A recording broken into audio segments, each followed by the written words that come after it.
Goa night club అగ్ని ప్రమాదం తాజా వార్తలు. గోవా రాష్ట్రం అర్పోరా, నార్త్ గోవాలోని బచ్చి బైరోమియో లేన్ నైట్ క్లబ్లో డిసెంబర్ 6న రాత్రి భారీ అగ్ని ప్రమాదం జరిగింది. మొదట్లో ఇది బ్లాస్ట్లా కనిపించిందని అధికారులు పేర్కొన్నారు. జరిగింది. క్లబ్లో అకస్మాత్తుగా మంటలు చెలరేగాయి. ఆ మంటలు చాలా వేగంగా వ్యాపించి లోపల ఉన్నవారు బయటికి రావడానికి అవకాశం లేకుండా చేశారు. మరణాలు, గాయాలు. ఇప్పటివరకు 25 మంది ప్రాణాలు కోల్పోయారు. పలుమంది టూరిస్టులు, సిబ్బంది కూడా బాధితులలో ఉన్నారు. మరికొందరు తీవ్రంగా గాయపడి ఆసుపత్రిలో చికిత్స పొందుతున్నారు.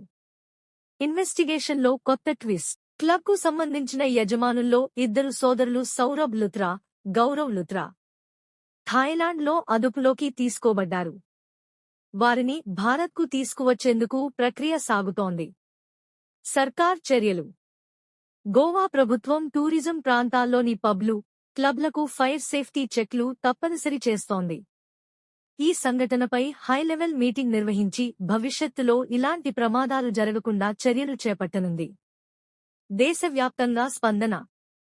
ఈ ఘటన తర్వాత ఒడిశాలోని భువనేశ్వర్లో మరో బార్లో కూడా మంటలు చెలరేగాయి. దీంతో ఫైర్ సేఫ్టీపై దేశవ్యాప్తంగా చర్చ మొదలైంది.